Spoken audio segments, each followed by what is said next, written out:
Hi guys, Milab Tarot here. Welcome back po for your kapalaran sa pag-ibig.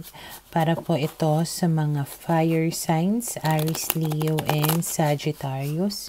Maglalagay na lang po ako ng timestamp sa may description box para po mapuntahan ninyo ang inyong zodiac signs. Pero syempre, this is a general reading, kaya hindi po lahat ay makaka-relate. Okay, so we will start po with Aries. Ano kaya yung posibleng pagdaraanan ng mga Aries sa mga susunod na mga araw?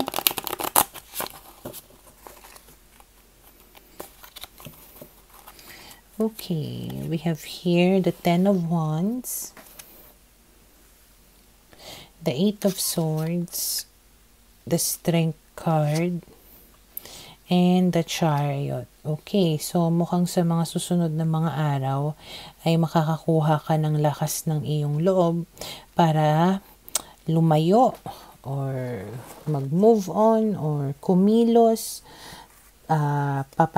papalayo kumbaga sa iyong mga problema. Okay?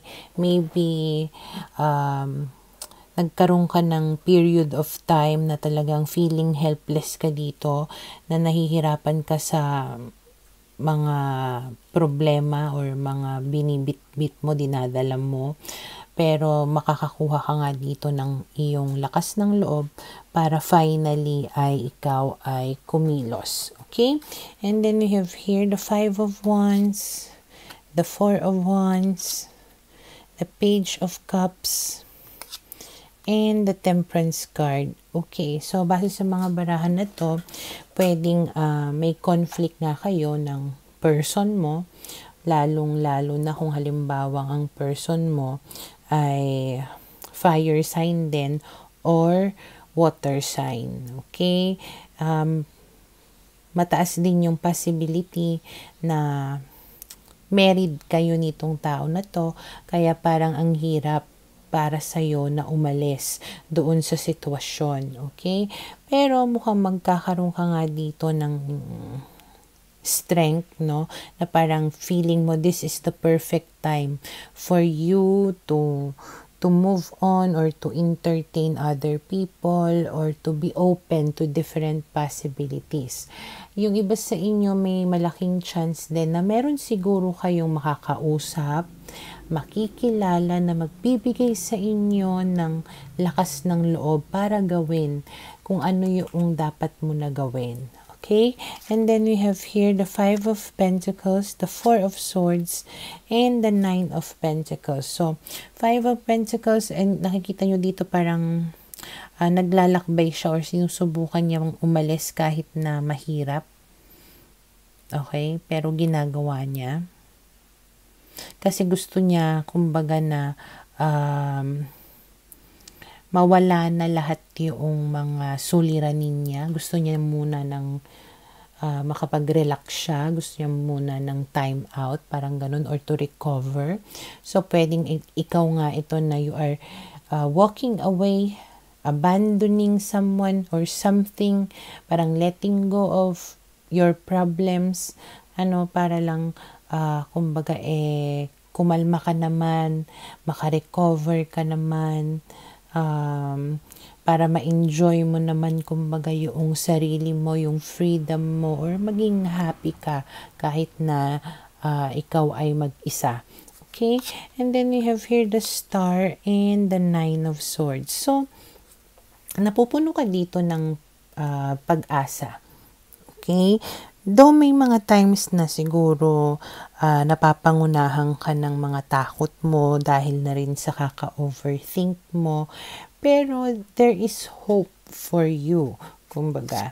Okay, and then we have the Six of Wands, which means nga na yung focus mo in the next couple of days is yourself, loving yourself, prioritizing yourself.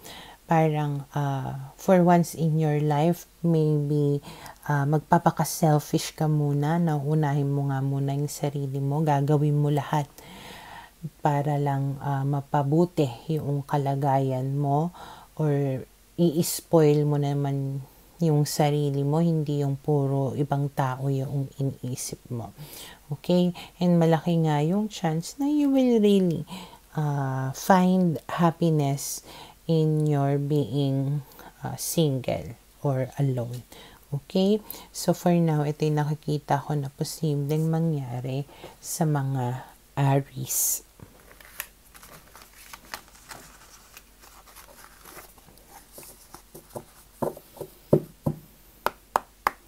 Para sa mga Leo, okay, let's see, ano kaya yung posibleng pagdaraanan ng mga Leo sa mga susunod na mga araw. Okay, we have here the World card, the King of Swords, the Knight of Cups, and the Nine of Wands. Okay, so sa nakikita ko dito, maaaring parang dinidistansya mo yung sarili mo or pinoprotektahan mo yung sarili mo from somebody na pwedeng Aquarius or pwedeng Cancer. Okay, malaki din yung chance na siguro may distance or magkalayo kayo nitong tao na ito. Pero may possibility nga na mag-reach out sa'yo yung tao na to and mukhang nilalayuan mo siya as a way of protecting yourself. Okay? And then we have here the King of Pentacles, the Seven of Swords, the Emperor, and we have here the Wheel of Fortune. So, itong tao na to, magaling tong magsalita. Okay? Pero mapangling lang. Tama ba? Basta magaling siyang mangloko, manglinlang, mangbola, ganyan. May mga sinasabi to sa'yo na hindi totoo. Pwedeng sasabihin niya sa'yo sa kanyang pag-reach out na handa na niya na panindigan ng relationship ninyo. Handa na siyang mag-commit sa'yo.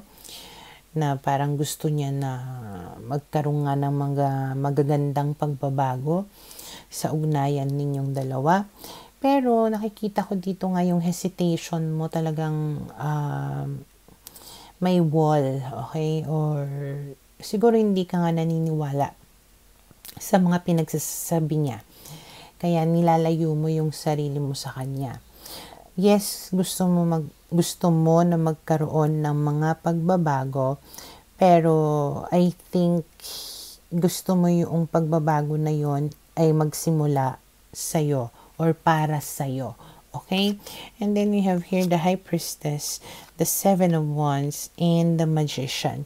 So, ibig sabihin lang, nagiging wise ka dito. Matalino ka dito. Nag-iisip ka talaga on how you will deal with this person. Okay? And talagang naninindigan ka dito. Na ginagawa mo talaga yung makakaya mo or sinasabi mo sa self mo na kaya ko to. Kaya ko siya nalayuan. Okay, hindi ako maniniwala sa kanya. Okay, hindi ako magpapabola sa kanya. Hindi ako marupok. Okay?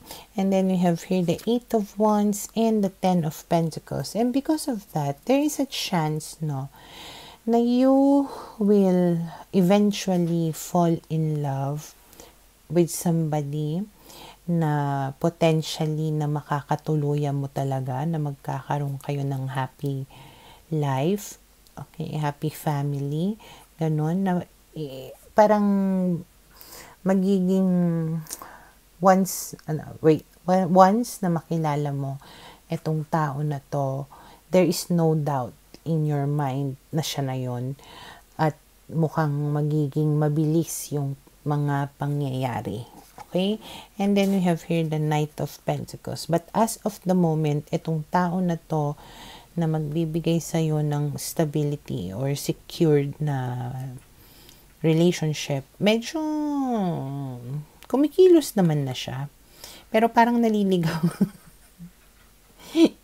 Parang kumukorba-korba pa siya. Hindi diretso yung pagpunta niya sa'yo. Kumbaga, parang meron pa siyang mga ibang inaasikaso siguro at the moment, pinaplano or pinagkakabisihan sa buhay. Kaya parang hindi pa kayo nagtatagpo. nitong tao na to. But it does not mean na hindi siya paparating, paparating na siya, kumikilos siya, mabagal nga lang.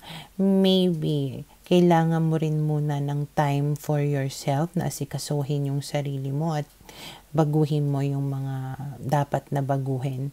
Okay, na siguro by the time na ready na kayong dalawa, ay doon kayo magkikita. Okay? So, for now, ito yung nakikita ko na posibleng mangyari sa mga Leo.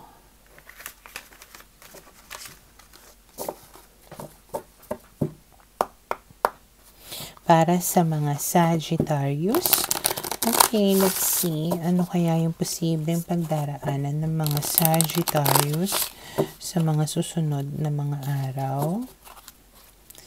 We have here the Knight of Pentacles, the Two of Wands, the Six of Wands, and the Ace of Wands. Okay, malaki ang chance na merong magpapakita sa inyo ng interest na parang pwedeng makikilala mo to online, malayo itong tao na to sa'yo. Pero meron siyang potential na maging serious na ka-relationship. So, ang mangyayari is magsisimula kayo sa flirting muna. Okay? Na parang napapansin mo, napapadala siya ng message sa'yo, masyado kanyang pinagtutuunan ng pansin, ganyan. Pwedeng nararamdaman mo nga na basta ang dami niyang time for you. Okay, maya't maya, nag-reach out, nagme-message, nakikipaglandian sa'yo. And syempre, na-excite ka. Okay? And then we have here the Chariot, the Six of Swords, the Death card, and the Queen of Swords. Okay, so sa nakikita ko dito, maaaring magiging mabilis yung progress noong landian ninyong dalawa. Pero sa sobrang bilis nito, maaaring magkaroon ng sudden stop or shift, ganon. Parang one moment, akala mo okay na ang lahat, tapos biglang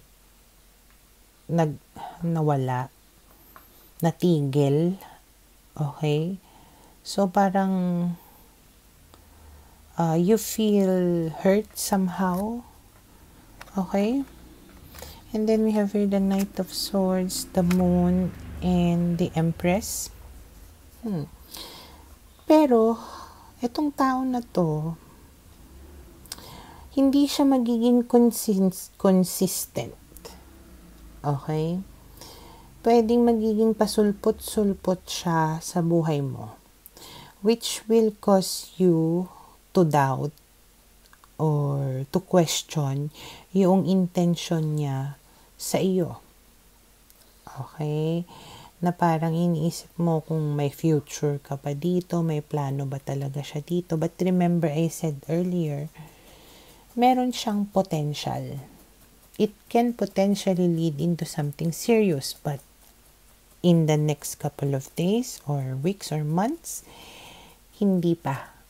Okay? Pasulpot-sulpot pa lang siya sa buhay mo. Parang landi-landian lang muna kayo. Nothing really serious.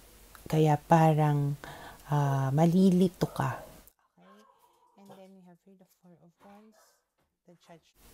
So, ang dapat mo na gawin ay maging wise ka or use your best judgment in making decisions.